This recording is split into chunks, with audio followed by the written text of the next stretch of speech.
right, time for another. What is it? Draft Physics? Yeah, it's draftphysics.com or debatephysics.com. Also, video presentation.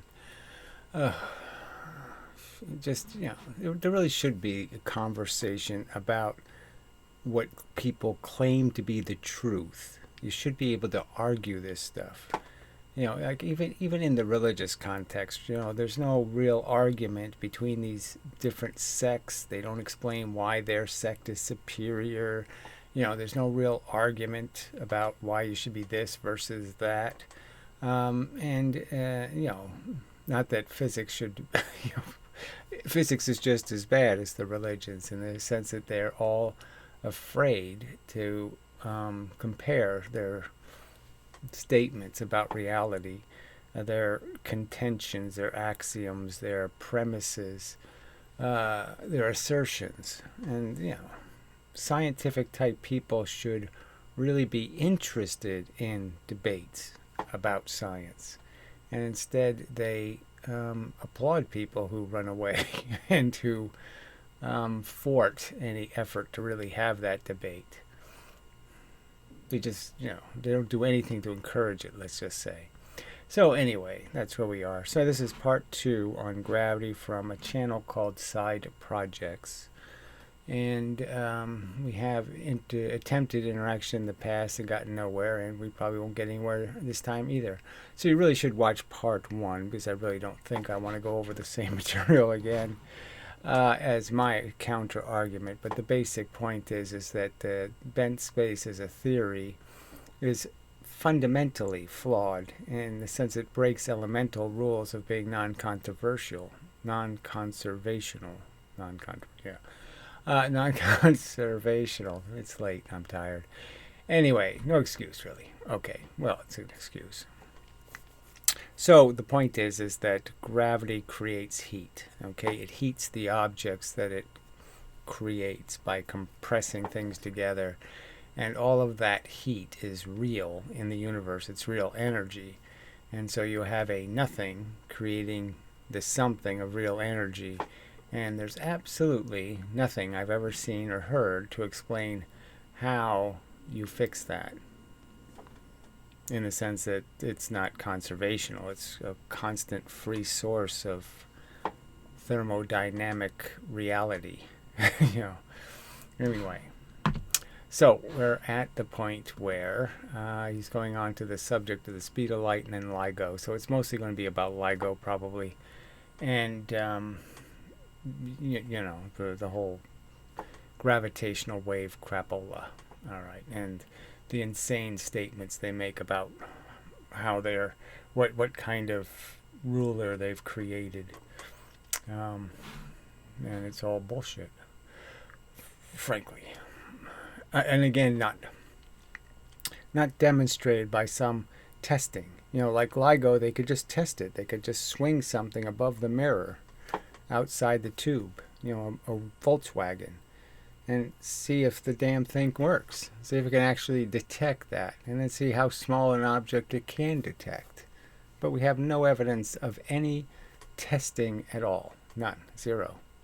None that I can find. So if you can find some evidence where they actually tested this thing, they may just make a claim. Oh, well, if you drive a car outside of the tunnel, it disturbs the, well, they say it. I haven't seen any evidence that that's actually true. But anyway, leave us.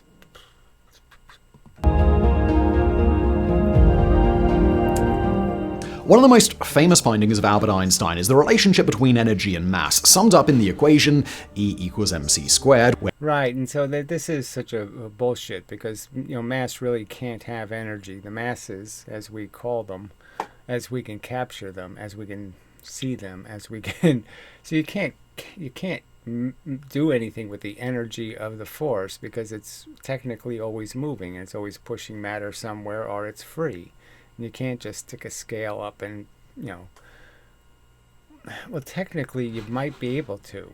I mean, who knows what photomultipliers are capable of detecting. So they might be able to detect some of the discrete momentum that exists in the universe, the heat. But anyway, the electrons and protons don't have any energy intrinsically, But the fact that they exist in space is their energy. The fact is if you fill a container full of things, it has to get hotter if there's a certain amount of heat in that container, because you're making the space in which the force can be moved smaller and smaller, and has to hit surfaces more and more often, and that's the nature of heat. The nature of heat is moving electrons and protons. So it's, and the c² thing is obviously just this is just made up. I mean, let's just have a gigantic number to quantify the amount of energy there is per tiny amount of space in the universe. But it's not so much about mass as it is the space the mass occupies. So you could argue the proton and the electron are the same size, but they have a different mass. But the only thing that really matters is the amount of volume of space they occupy, I would argue. E is energy, m is mass, and c is the speed of light. However, the value c isn't just the speed of light, it's actually just the fastest possible speed in the universe at which anything can travel, including light, massless particles, and even information. So whatever, claiming that this has something to do with whatever information is just such nonsense. Obviously information has to be made out of something. It has to be a transmitted pattern representing something. Now obviously the photons that hit things don't represent them perfectly. We don't have infinite resolution. There's only certain parts of us that get represented in the pattern. So right there the information is always an abstraction. It's a partial image of the reality, not a complete image of the reality. So again, it's just, this is all, this gameplay to call anything that's traveling through the universe information is just cheating what it is. I mean, obviously we can convert the patterns into information, but it's not, of its essence is not information. The essence of it is a byproduct of a cause and effect universe where something happens and you can see that something happened because it changes other things. But that's all that's really happening. Crucially, when Einstein formulated his theories of relativity, he found that this cosmic speed limit also applies. So this cosmic speed limit crap is just that, crap. I mean, the limit is made out, okay, this is the fastest stuff moving, so obviously the fastest something can move is the speed of the thing moving. The stuff pushing, you can't go faster than the pushers. So it has so much to do with your elemental understanding, and that's all made out of axioms. I mean, you have some kind of axiom that there's this force that carries momentum, a photon, for example, and somehow it carries the force as it's carrying it, and then it gives it to something. Like somehow it can give velocity, but it can't. The force is absorbed by the matter, or it's reflected by the matter. But that's it. It can't do some, there's no option to hit it and stop. Force doesn't do that. But matter can. So a matter that has force can lose the force and give it to something else. But it's a real thing that it's transferring. A real change in the configuration of the matter. The configuration of this, the moving stuff, and this, and they hit and they exchange their condition. To gravity, implying the existence of gravitational waves that ripple outward through space-time. All right, so as I read the history, gravitational waves were talked about, 50 years, 60 years before Einstein, something like that. So it wasn't exactly a new subject Einstein invented or something. And Einstein just opined on the subject in the sense of somebody asking, well, what do you think of this whole gravitational wave thing? And Einstein's opinion was that you'd never see one because it's so weak. But yes, there is gravitational change in any kind of system that has more than one moving part in it. The gravity patterns matter. This is different than this. Not much different, but it is different. And that will cause, a reaction in the universe. The universe can see that, so to speak. Gravity is, in a sense, another kind of photon. It's producing an image. We just don't have an eye that can see the gravitational force that something's producing. The force effect, let's call it. Because obviously I'm arguing it's an absence of force. We can't see that the universe is very bright and the massive objects are very dark because they're consuming energy. They have a net deficit. A net deficit, that is, over the complete cycle, they have absorbed some energy. At any one moment, it's at equilibrium. But over the whole course, it's at a net deficit because there's energy stuck in the matter trying to get through it.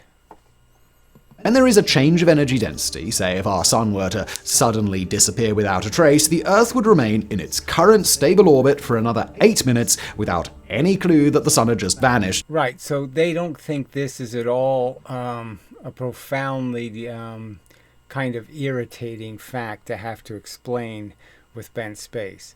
Bent space is functioning exactly at the same speed. That is, bent space moves, okay, through the universe at exactly the same speed as photons. And yet you're going to say it's just a coincidence that this completely different mechanism that isn't made out of force bits or carriers or any of that stuff just happens to migrate through space at exactly the same speed as a photon. And it doesn't occur to you to say, well, that's probably the more plausible explanation is both these things are made out of the same thing. Photon, gravity, it's just force. And the difference is photons have a nice consistent frequency, and that's how we see them. 500 nanometers, 350 nanometers, very precise frequency. And if I don't have those little bits, if I don't shoot the bullets at a exact frequency, that is, I have them at 300, then 5, then 7, then 3, then 2, yeah, that's invisible. Same energy, same bullets, but because they're not the right pattern, they're not in resonance with the vibrating electrons, you don't see them. So, water molecules see a specific microwave range. They don't see anything else. Nothing else makes them vibrate. Does that mean the other stuff doesn't exist because it doesn't resonate with a water molecule? Yeah, it's just very implausible, in my opinion, to assert that you can challenge the default conclusion that the forces are intimately related, that is, they're made out of the same thing, and challenge that with some counter argument when you have so little evidence that it's a special new kind of mechanism, the bent space, when obviously it's behaving just like it was the common speed of force mechanism, a common force. Because that's how. And the heat is proving it. So again, I'm just saying again, all the big things in space are warm to very hot because of gravity. Long it would take for the last gravitational waves to reach us. But despite his prediction of the existence of gravitational... All right, so again, this is not his prediction, and he, in the sense that he didn't invent the idea, and on top of that, he said you never see them because it's not nearly enough energy, not even close to anything even imaginable as plausible. It's such a tiny amount in a very noisy field.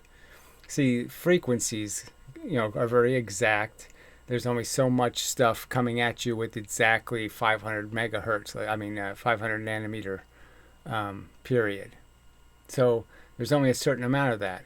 But this general class of noise or broken energy, you could argue, not at a frequency, not at a consistent frequency, that would be a completely overwhelm any tiny signal that's in it. You can never pull any signal out of it because it's not It's not producing any consistent frequencies. So it's just a lot of noise, and you're going to say you're going to detect one piece of noise in a billion pieces of noise. That's not possible. Waves well over 100 years ago, they were so small and difficult to directly measure that scientists at the time doubted if there would ever be technology precise. So why don't you just say Einstein said the exact same thing? So Einstein said it's not going to happen. Just like an Einstein ring, he said you wouldn't see it. So they always pervert what Einstein actually said into some sort of affirmative statement, like Einstein invented entanglement, when obviously he was arguing against entanglement. He thought it was a pretty good joke. It's enough to detect them. Fortunately for us, that technology does exist, and in 2015, scientists announced the first ever direct detection of gravitational waves using the Laser Interferometer Gravitational Wave Observatory, or LIGO. Right, and they really haven't done anything since. So the more of these billion-dollar pieces of crap they make, the more they're not confirming the first results they got, in the sense that it ain't happening. Okay. They're not getting confirmation from the other devices.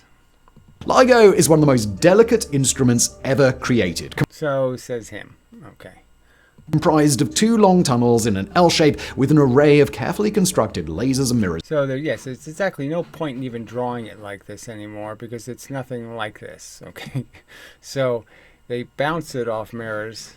Okay, and it's 800 times. So it's 16 hits into a mirror. And so, right there, you've got to say to yourself, they have mirrors that are that precise that they hit exactly the same atom each time the light goes back and forth. It hits an atom at exactly the same location, an electron. I mean, that's what it comes down to, right?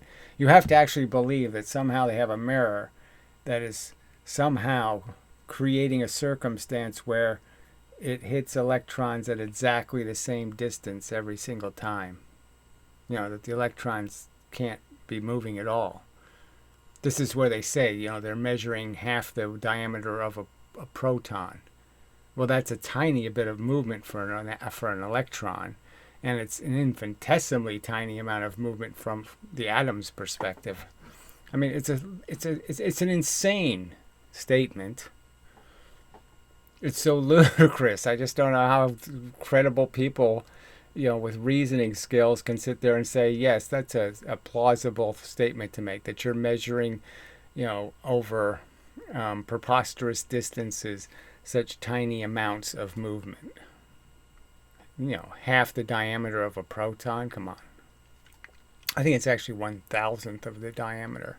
But it's just a ludicrous statement on its face.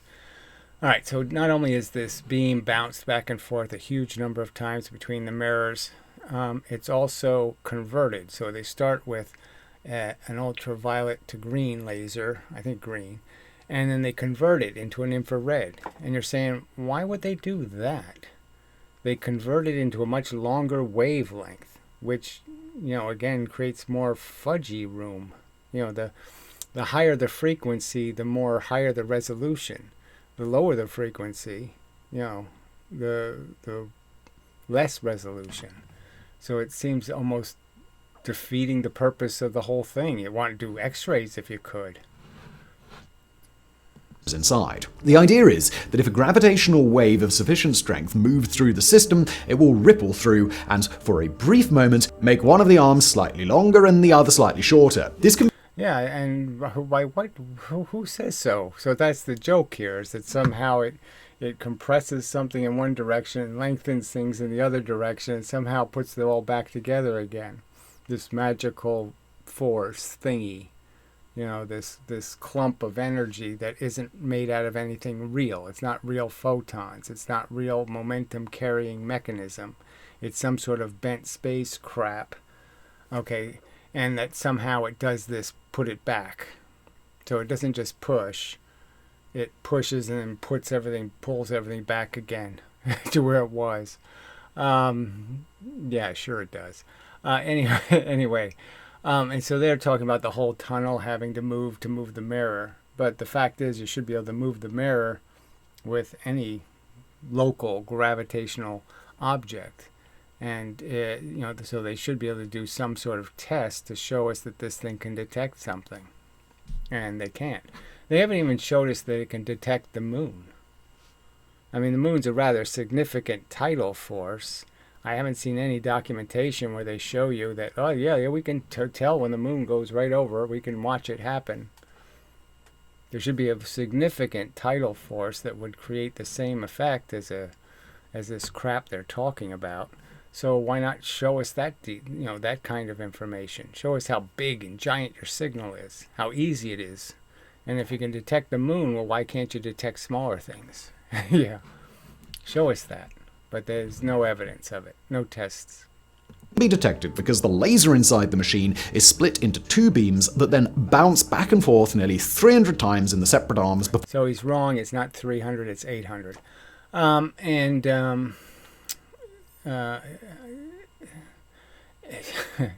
right, so the beam splitter is the other issue.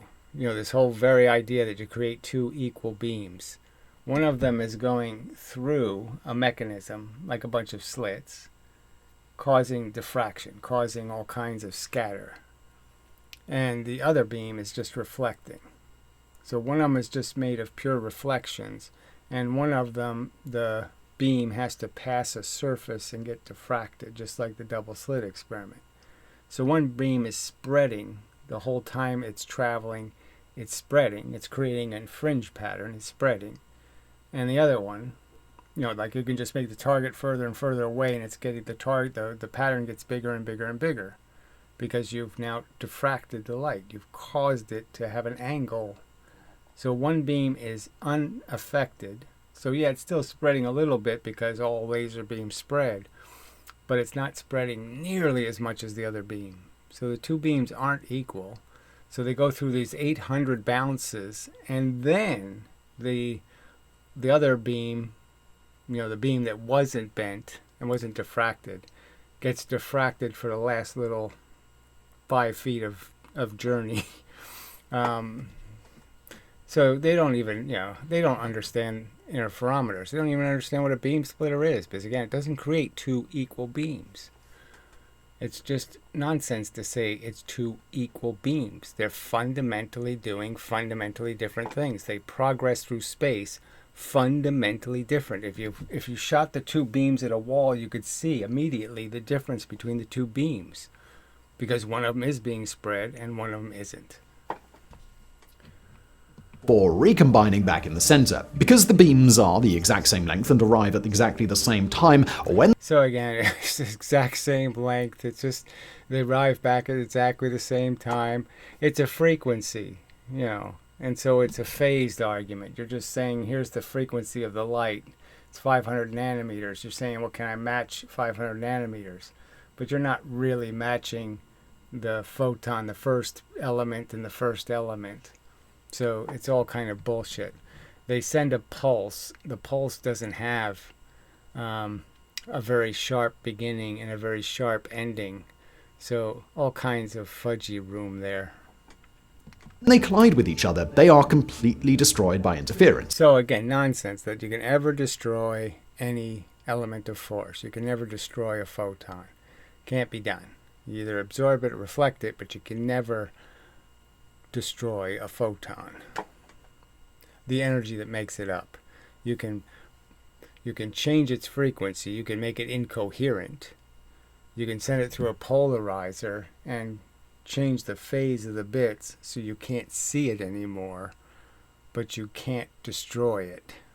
And that's why you can fix a polarizer. You can destroy all the photons, in the sense you don't see any of them flying out the other end. And then you can stick another polarizer in at a 45-degree angle, and you get back some of your photons, clearly indicating they weren't destroyed. However, if a ripple of a strong enough gravitational wave comes through, stretching the arms of the detector ever so slightly, it will disrupt the timing of these beams so that they don't perfectly recombine at the center as So again, it's this recombining. It's really just in phase, out of phase, and you're just talking about instead of doing a fringe pattern this way, it's a round fringe pattern. So they're just taking a double slit pattern. And the point is they're either the center, the bullseye, is either on or off. And it switches between on and off as you put the two beams in phase and out of phase. As you change the phase, it goes from on to off to on to off, on to off. Expected, and instead of destroying themselves. That part of the experiment makes sense, in the sense that that gives you a real measurement tool of just measuring that, having that. In the case of the infrared light, you're talking about 500 nanometer, so it's rather large. The smaller, the better. But anyway, so you're talking about some measuring device where you have a 500 nanometer thing you can play with. But it's 500 nanometers. It's not the width of a proton. Some energy will be left over undetected. It's obviously far more complex than that in reality, because scientists also have to account for background interference of things like the Earth and the Sun, but that... So show us that. Show us where they had to do any of that. Show us that they can detect gigantic sunspots and other kinds of, the solar emissions, whatever they're called. That they can detect anything else. Show us. Where's the evidence that they detect anything else? They don't show any of that evidence. That's the basics of it. To understand it on the simplest level, if space-time is nice and calm, the lasers will destroy each other. And it's just so silly, this destroy each other thing. It's just so bad. It's such wrong rhetoric. Obviously, photons can't destroy photons. The argument is the ones that are, where you're getting the fringe pattern, even the physicists concede that the bright spots are twice as bright. So it's the same amount of light you would have had without the interference. And so nothing was destroyed. It was just changed where it's going to end up landing, where you're going to see a photon. But that's not true anyway. But regardless, there is no interference. Forces can't interfere with forces. You can't make a force... it can only interact through the conduit of a material object.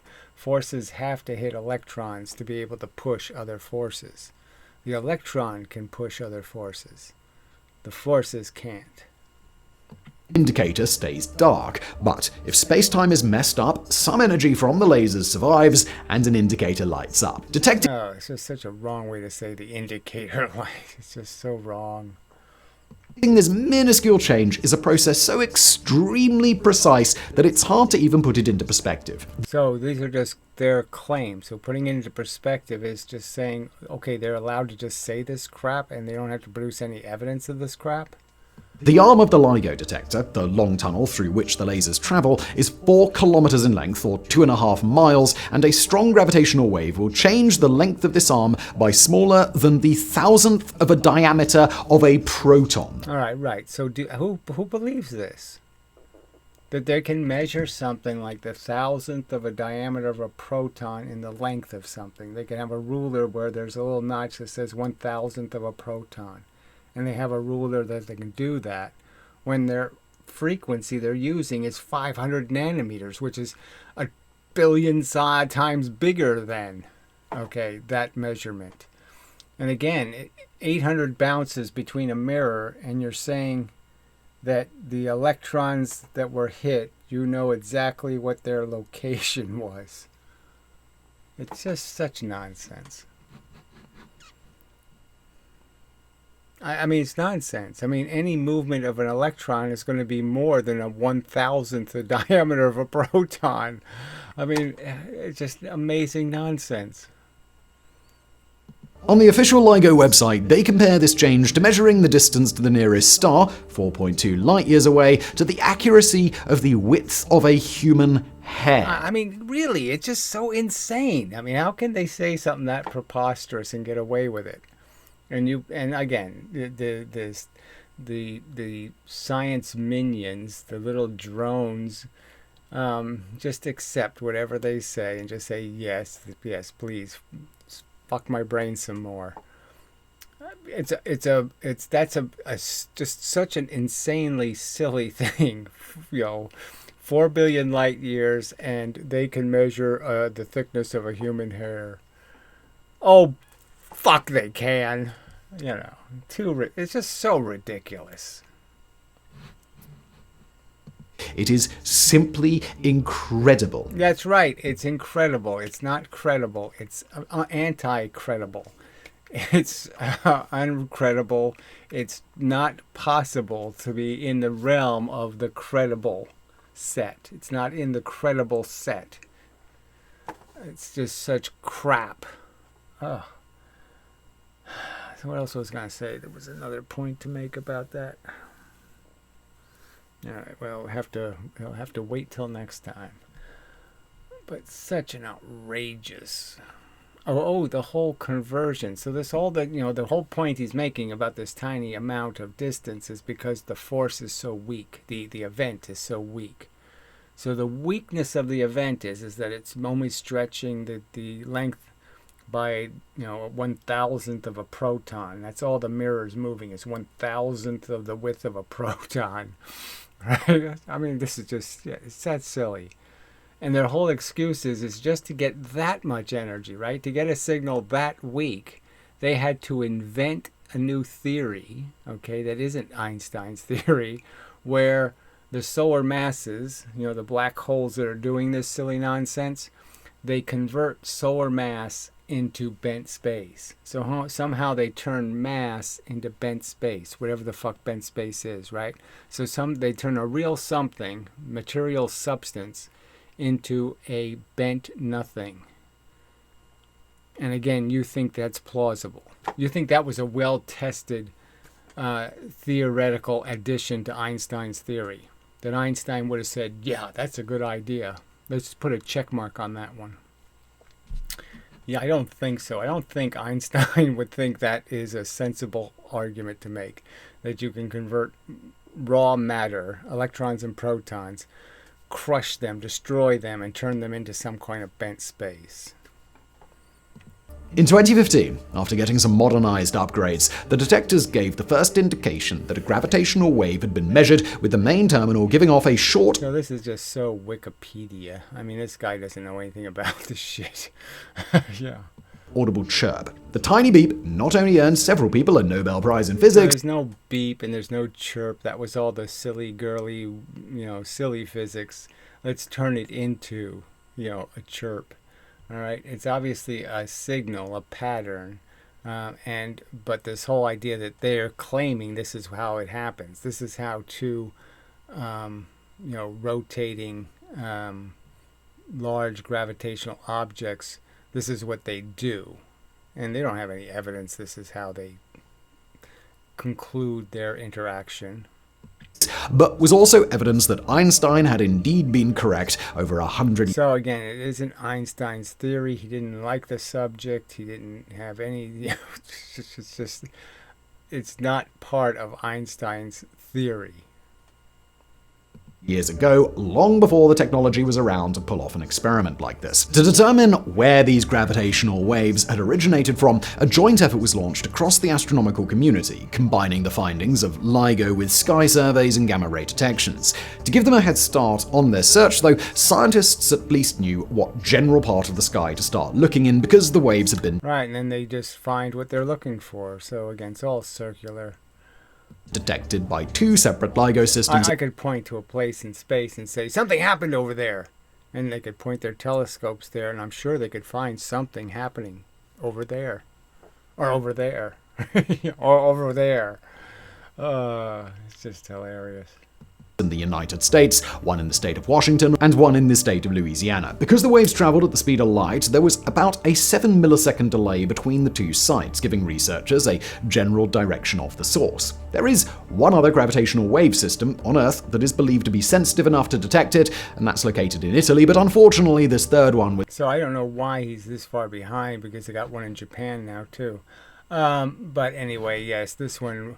they have excuses. It was out of its focal range. He says it wasn't online. No, it was online. The excuse is that it's looking the wrong way. Yeah. So it couldn't see it because it was coming from the wrong direction. Shut off and undergoing maintenance during the event. The consensus is that the origin of the wave... Oh, the first one. Yeah, the first one wasn't online yet. Yeah. When that first detection. I'm talking about the later detections where they had one... that was a significant signal where you have that really good match between the two American LIGOs. And the third site didn't confirm. Was the merging of a pair of binary black holes, each around 30 times the mass of our Sun, most likely located about 1 billion light years away in the direction of the Magellanic Clouds. And remember, because these gravitational waves travel at the speed of light, the actual event that created them happened in the distant, distant past, long before vertebrates had even evolved on Earth. Right, and again, they had to create some kind of signal, right? They couldn't make the signal like Hawking radiation. They had to create a fake radiation. They had to convert the masses. They couldn't say the masses got converted into photons or, your electromagnetic radiation, because then they'd have to explain why everything in between us and that path wasn't pushed by it. So they had to, so they had to make up this new form, this new mechanism where you convert mass not into energy, but into whatever bent space is. An energy that is unaccountable. The free energy system of bent space. I don't know what these fishy things are doing here, but whatever. There's a rhythm in the market. Commercial. All right, back. So it's only 4. That was the last subject. So I'm not a big fan of this whole time, the breaking of clocks and saying it's real time dilation. So the first argument I make is a photon can't have two momentums. It can't be going in this direction and also go in this direction. So matter can do that. Matter can go this way, and then it can go this way, and then it actually can go this way too. So it can have 3 separate velocities. A baseball, a piece of matter can do that, but a photon can't. It's a one-dimensional object. It only goes in one direction. It can never acquire a second motion, so you can't bend light with gravity. All right, and on the whole idea of what atomic clocks say, and you think they could put some other kind of clock next to an atomic clock in one of these satellites they sent to like Pluto, right? So they sent a satellite to Pluto, a probe, going 20,000 miles an hour, something like that, pretty damn fast. So, and it's moving against the sun's gravity.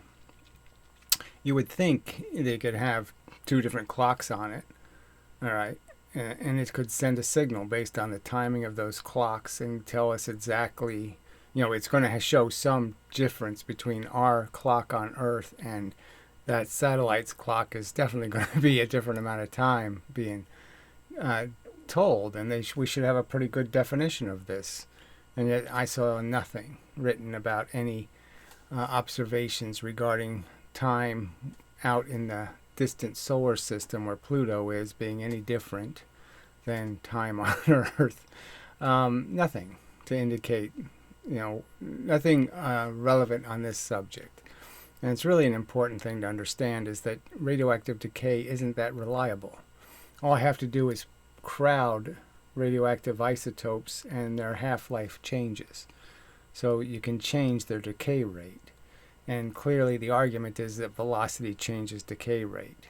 And the fact is that things on the Earth are the things getting time dilated because they're in the heavier gravity. And being in the heavier gravity just means they're bouncing more than the things up in space. So even though a satellite's going thousands of miles an hour around the Earth, 8 or 10,000, it's time dilation it's actually the clock going faster. We're the clock going slower on Earth because we're moving technically faster, because even though we're only going 1,000 miles an hour, we're going up and down the whole time, which means we're traveling more distance in the same amount of time, which is more velocity. All right. Obviously, we don't see it, but our pieces are doing it. Our pieces are actually going down and back up and down and back up. They're actually doing it.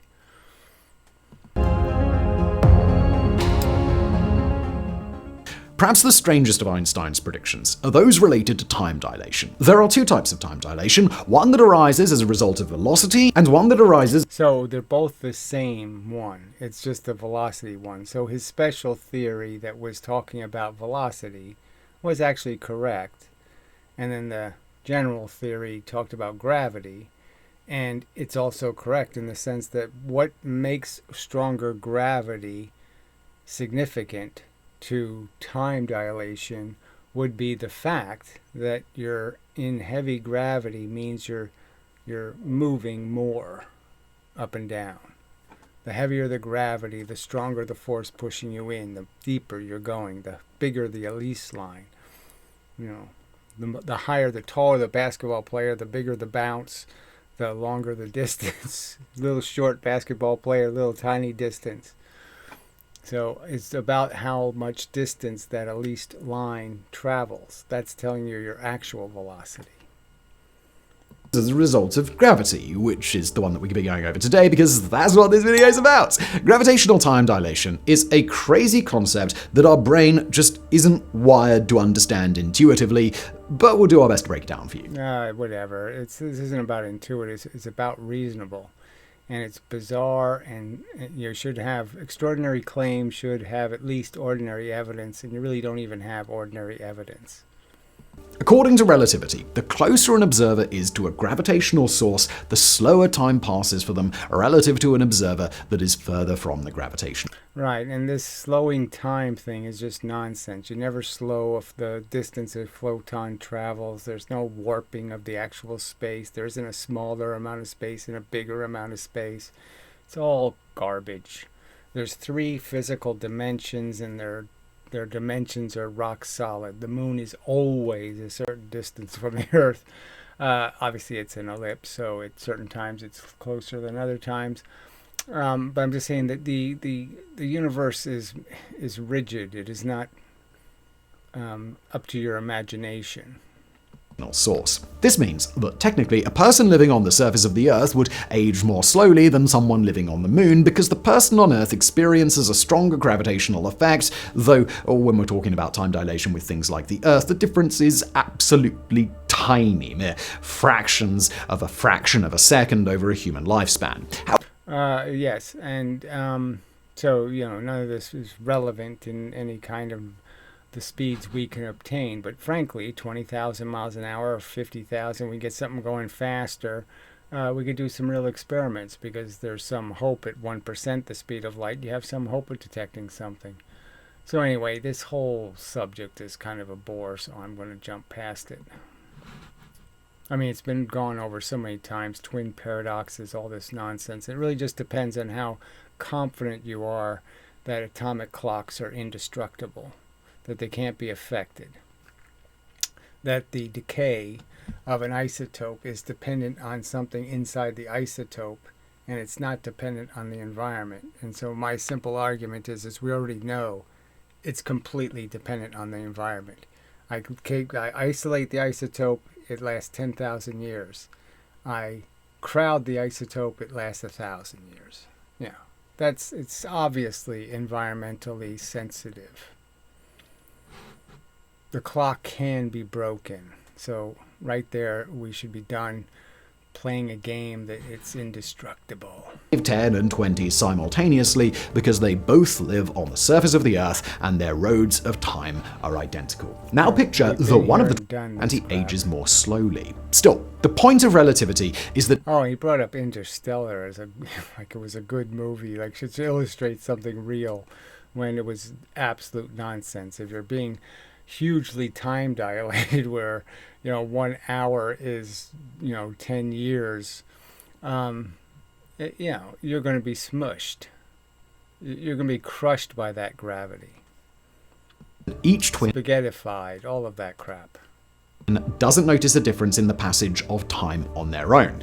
We're made out of water, right? I mean, you could just make the argument, if the water can be affected on the planet so dramatically to create a 15-mile high wave, why wouldn't it affect our water? For each individual observer, time appears to pass at the normal rate, and time dilation is only noticeable when you compare 2 different locations. Okay, it is the most extreme in black holes. So black holes are just, so he thinks this is a real subject.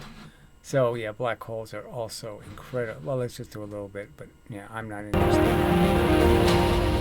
dense objects in the universe, I think there are neutron stars, and they're magnetic because they're neutrons. That is, they've put electrons and protons as close as they can smash them together, and they can't smash them any closer than that. And that's as far as you can go.